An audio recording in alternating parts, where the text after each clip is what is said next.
ఢిల్లీ బాట పట్టడంతో గాంధీ భవన్ వెలవెలబోతోంది.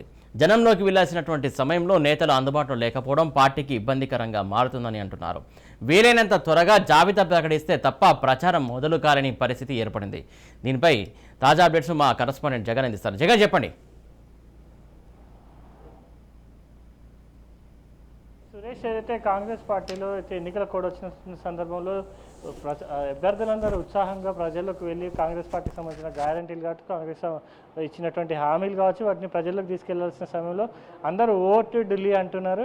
అయితే అభ్యర్థులు ఆశావాహులు ఎవరైతే ఉన్నారో వాళ్ళందరూ కూడా ఢిల్లీ చేరుకొని తమ యొక్క అభ్యర్థిత్వాన్ని పరిశీలించుకున్న పనిలో పడ్డారు. సో నిన్న చూసాము ఓయూ నేతలందరూ కూడా అక్కడ ఉన్నటువంటి ఓయూ నేతలు దుర్గం భాస్కర్ కావచ్చు, మానవతరాయ్ కావచ్చు, మిగతా నేతలందరూ కూడా గతంలో కాంగ్రెస్ పార్టీ మాకు మోసం చేసింది, ఓయూ విద్యార్థులకు 3 నుంచి 5 టికెట్లు కేటాయించాలి, పక్కన ఉన్నటువంటి బీఆర్ఎస్ పార్టీ మా సహచరులందరూ దాదాపు ఒక 20-30 మంది కార్పొరేషన్ చైర్మన్లు అయినారు, ఒక 3-4 కూడా ఎమ్మెల్యేలు అయ్యారు.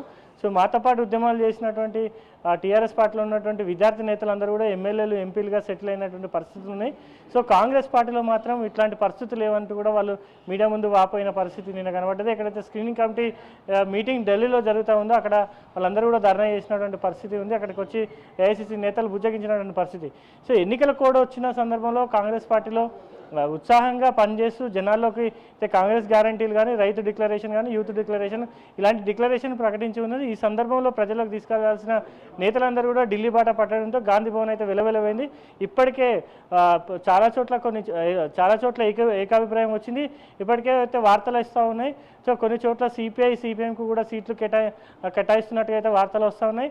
మునుగోడు స్థానాన్ని అయితే గతంలో కోమటిరెడ్డి రాజగోపాల్ రెడ్డికి అదే కాంగ్రెస్ సిట్టింగ్ ఎమ్మెల్యే ఉన్నటువంటి వ్యక్తి బీజేపీ పార్టీలో చేరాడు. అక్కడ సిపిఐకి ఇవ్వాలనేసి కూడా నిర్ణయం చేసినట్టుగా తెలుస్తూ ఉంది. అదేవిధంగా పాలేరు స్థానాన్ని కూడా ఫస్ట్ నుంచి పాలేరు స్థానము ఖమ్మం జిల్లాలో హాట్ కేక్ లాగా మారింది. అక్కడ షర్మిల అడిగారు, పొంగిలేటి అడిగారు, అదేవిధంగా ఇటీవలే బీఆర్ఎస్ పార్టీ నుంచి వచ్చినటువంటి మాజీ మంత్రి తుమ్మల నాగేశ్వరరావు అడిగారు. ఇట్లా చాలామంది నేతలు కూడా సో పాలేరు సీటు మీద అయితే ఫోకస్ పెట్టారు.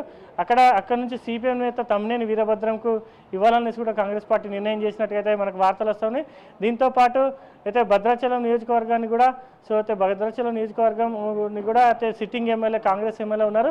ఆ స్థానాన్ని కూడా సిపిఎంకు కేటాయించినట్లయితే మనకు వార్తలు వస్తున్నాయి. మొత్తానికైతే కాంగ్రెస్ పార్టీలో స్క్రీనింగ్ కమిటీ వైపు ఎన్నికల కమిషన్ షెడ్యూల్ ప్రకటించి ఇతర పార్టీలు అన్నీ కూడా ఇప్పుడు బీఆర్ఎస్ అయితే సీఎం కేసీఆర్కి సంబంధించిన షెడ్యూల్ కూడా వచ్చింది. ఆయన ప్రచార సభలో ఎక్కడెక్కడ పాల్గొంటారు ఏంటి అనేది షెడ్యూల్ కూడా ఇవ్వడం జరిగింది. ఒకవైపు బీఆర్ఎస్ పార్టీ అభ్యర్థులను ప్రకటించి ఉత్సాహంగా వాళ్ళందరూ కూడా ప్రచారంలో ప్రభుత్వ కార్యక్రమాల్లో మునిగి తేలుతున్నటువంటి సందర్భంలో కాంగ్రెస్ పార్టీ ఎక్కడ ఉంది, ఎందుకు లేట్ చేస్తూ ఉన్నారు, ఎన్నికల కోడ్ ఇంకో నెల తర్వాత అక్కడ డిక్లేర్ చేస్తారు అభ్యర్థులు అంటూ కూడా సోషల్ మీడియాలో అయితే పెడుతున్నటువంటి పరిస్థితులు కనిపిస్తూ ఉన్నాయి. దీంతోపాటు ఏదైతే నిన్న మహిళా కాంగ్రెస్ నేత సునీతారావు కూడా మధ్యాహ్నం వరకు సైలెంట్గా ఉండి నాకు టికెట్ అయితే ఆమె కూడా ఖైరతాబాద్ స్థానాన్ని ఆశిస్తూ ఉన్నారు. ఆమె అక్కడ కూడా హడావిడి చేయడం జరిగింది. మరో మహిళా నేత అయితే కాల్వ సుజాత కన్నీరు పెట్టి ఎక్కి ఏడుస్తున్నటువంటి వీడియో కూడా సోషల్ మీడియాలో వైరల్ చేస్తూ ఉన్నారు. అయితే మోడీ మీద గతంలో చేసినటువంటి వ్యాఖ్యలకు నిరసనగా ఆమె ఏడ్చిన వీడియోను, మోడీ మీద చేసినటువంటి కామెంట్లు అన్నీ కూడా పెట్టి సోషల్ మీడియాలో ఆమె మీద ట్రోలింగ్ చేస్తున్నటువంటి పరిస్థితి కనిపిస్తూ ఉంది. సో టికెట్ విషయంలో ఆమెకు కాకుండా సో అక్కడ ఉన్నటువంటి అయితే కేఎల్ఆర్ కిచెన్ గారు లక్ష్మారెడ్డి కూడా తాండూరు స్థానాన్ని కూడా ఆశిస్తూ ఉన్నారు. సో ఆ స్థానంలో కూడా కాల్వ సుజాత అయితే పిసిసి స్పోక్స్ పర్సన్ ఎవరైతే ఉన్నారో ఆమె కూడా ఆశిస్తున్నటువంటి పరిస్థితి.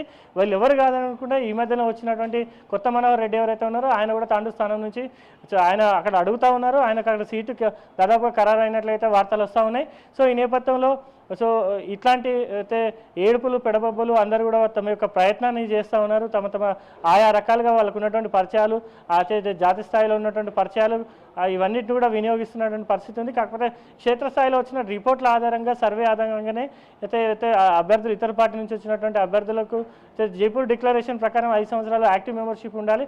కానీ నిన్న వచ్చినటువంటి పొంగులేటి శ్రీనివాసరెడ్డి కావచ్చు, అదేవిధంగా మైనంపల్లి హనుమంతరావు కావచ్చు, వేముల వీరేశం కావచ్చు, మనోహర్ రెడ్డి కావచ్చు, వీళ్ళందరికీ ఇస్తూ ఉన్నారు. ఎన్నో సంవత్సరాలుగా పార్టీలను నమ్ముకొని పార్టీ అనుబంధ విభాగాల్లో పనిచేస్తున్నటువంటి వ్యక్తులు ఎన్ఎస్ఏ కావచ్చు, యూత్ కాంగ్రెస్ కావచ్చు, ఇతర కాంగ్రెస్ అనుబంధ విభాగాల్లో పనిచేసినటువంటి వ్యక్తులు మాకు అందరికీ కూడా టికెట్లు ఇవ్వాలనేసి కూడా కోర్ కాంగ్రెస్ నేతలు రేపు పొద్దున కూడా ఒకవేళ పార్టీకి మేము లాయలిస్టులుగా ఉంటాం, పార్టీ కోసమే మేము పనిచేస్తాం, రాహుల్ గాంధీ కోసం పనిచేస్తామంటూ కూడా నేతలు చెప్తున్నటువంటి పరిస్థితులు అయితే కనిపిస్తూ ఉన్నాయి. సో ఈ నేపథ్యంలో టికెట్లను మాత్రం క్షేత్రస్థాయిలో ఎవరికైతే మేము గెలిచేటువంటి అవకాశాలు ఉన్నాయో, ఎవరికైతే ప్రజా ఆమోదం ఉన్నదో వారికే టికెట్లు కేటాయిస్తున్నాం అనేసి హైకమాండ్ చెప్పడం అయితే సర్ది చెప్పే ప్రయత్నాలు అయితే జరుగుతూ ఉన్నాయి. సో మొత్తానికైతే ఈ తొందరగా టికెట్లు అనౌన్స్మెంట్ చేస్తే అయితే కాంగ్రెస్ ఇచ్చినటువంటి మేనిఫెస్టో కావచ్చు, ప్రచారాలు గ్యారంటీలు కావచ్చు జనాలకు తీసుకెళ్తామనేసి కూడా నేతలు చెప్తున్నటువంటి పరిస్థితి కనిపిస్తూ ఉంది. Suresh, right, thank you Jagan.